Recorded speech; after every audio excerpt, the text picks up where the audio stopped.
जेव्हा होतं तेव्हा मी अशी बावरले होते की आता इथे जायचं का तिथे जायचं, तर मीडिया समोर नेमकं काय बोलायचं, काय प्रश्न विचार, म्हणजे अर्थात मी आधी केली आहेत, पण झी मराठीचं आहे म्हणल्यावर थोडीशी जास्त गर्दी असते, थोडं जास्त दडपण येतं. लहानपणी असताना म्हणजे 4 वर्षाची मी जेव्हा होते तेव्हा मला माझ्या गुरूंकडनं 50 रुपयाची नोट मिळाली होती. मी एक नोटीस केलंय की सगळी जी लहान मुलं आहेत त्यांना मी जास्त आवडते. नमस्कार, मी निकिता मराठी मनोरंजन विश्वमध्ये तुमचं खूप स्वागत करते. तर आता मी आहे झी मराठी अवॉर्ड्सच्या रेड कार्पेटवर आणि माझ्यासोबत आहे खूप सुंदर अशी अभिनेत्री शरयू सोनावणे. हॅलो, कशी आहेस तू? मस्त, तू कशी आहेस? खूप, मी पण मस्त. खूप कमाल आणि सुंदर दिसतेस. सुरुवातीला तर मी विचारेन की तुझ्या लुक बद्दल काय सांग?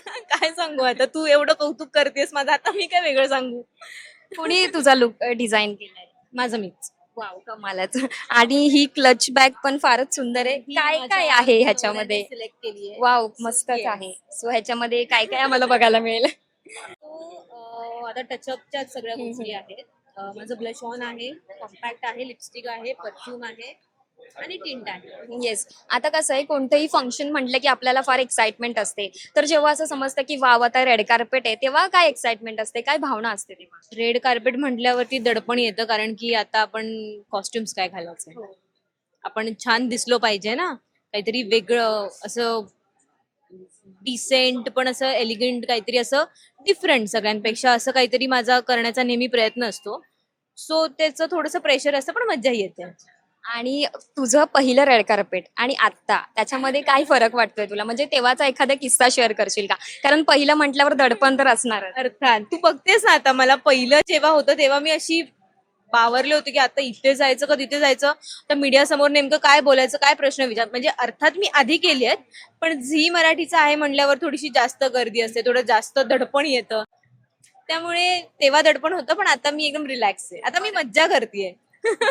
आता तुझे किती परफॉर्मन्स असणार आहेत? माझे 2 परफॉर्मन्स आहेत, एक आमचं रोमॅन्टिक ऍक्ट आहे आणि आमच्या सगळ्या हिरोईनचा देवी ऍक्ट आहे. आता अवॉर्ड मिळणार तर यात काही शंकाच नाही. तर तुला आयुष्यात पहिला अवॉर्ड कधी मिळालेला? मी लहानपणी असताना म्हणजे 4 वर्षाची मी जेव्हा होते तेव्हा मला माझ्या गुरूंकडनं 50 रुपयाची नोट मिळाली होती. ते माझ्यासाठी माझं पहिलं अवॉर्ड होतं, कारण की मी एक, मला भरतनाट्यम शिकून 15 ते 16 वर्ष झाली आहेत आणि लहानपणी असताना असे टिल्लू पिल्लू असताना पहिल्या रांगेत मला उभं केलेलं, आणि माझं असं होतं की सगळ्यांना बघून बघून मी आतापर्यंत सगळ्यांचा डान्स शिकले, म्हणजे मला मॅमनी माझ्या वेगळं शिकवायची गरज नाही भासली कधी. तर मी तेव्हा डान्स केला होता आणि मग आमचं वर्कशॉप्स असायचे, सो सगळ्यांसमोर मला त्यांनी खुश होऊन मला 50 रुपयाचं मला एक बक्षीस दिलं होतं. एक छोटासा गेम खेळूया आपण. ट्रेडिशनल की वेस्टर्न? ट्रेडिशनल. लॉंग हेअर की short hair? Short hair. Makeup की नॅचरल? Natural look. मेकअपचे कोणतेही 3 प्रोडक्ट जे नेहमी सोबत असतात? मेकअपचे नसतात माझ्याकडे, कारण मी जेव्हा काही इव्हेंट नसतो किंवा शूट नसतं तेव्हा कम्प्लीट विदाऊट मेकअप असते. पण तसं मला ब्लश ऑन जास्त आवडतं, रूज आणि टिंट हे माझ्याकडे, आणि आयब्रो फिलर, आयब्रोज जे असतात ते ते माझ्याकडे नेहमी असतं. आतापर्यंत फॅननी दिलेली एखादी बेस्ट कॉम्प्लिमेंट अशा खूप कॉम्प्लिमेंट्स येतात, मी आता अशी कायम लक्षात राहिली असेल? असं कसं सांगणार यार.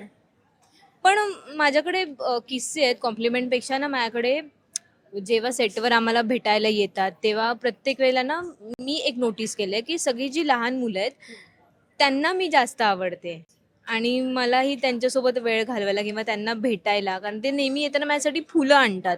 सो ही मी एक बेस्ट कॉम्प्लिमेंटरी म्हणून मी घेते, कारण प्रत्येक वेळेला मला छोट्या छोट्या मुलांकडून चॉकलेट्स आणि फुलं मिळतात. सो ही माझ्यासाठी बेस्ट कॉम्प्लिमेंटरी आहे. अशी कोणती भूमिका आहे जी तुला फार अशी करावीशी वाटते, म्हणजे ही भूमिका मला आयुष्यात एकदा तरी करायची? आई शपथ. आलिया भटने गंगूबाई मध्ये जे कॅरेक्टर केलंय तसं काइंड ऑफ. एखादी मराठी आवडती जुनी अभिनेत्री? संध्या. मराठी मधला ऑल टाइम फेवरेट डायलॉग, मग तो सिरियल मधला असो किंवा मूवी मधला, कोणता? आई शपथ, आता कसं बोलायचा, मला आठवत नाहीये आता पण. आणि रेड कार्पेटवरचा पॅपराझीसाठी द्यायचा तुझी फेवरेट पोज कोणती असेल? मी काय नाही, माझं राईट प्रोफाईल बरं असल्यामुळे मी अशी शक्यतो. मस्तच. तुझ्याशी बोलून खूप छान वाटलंय. तुला all the best. Thank you. Thank you so much.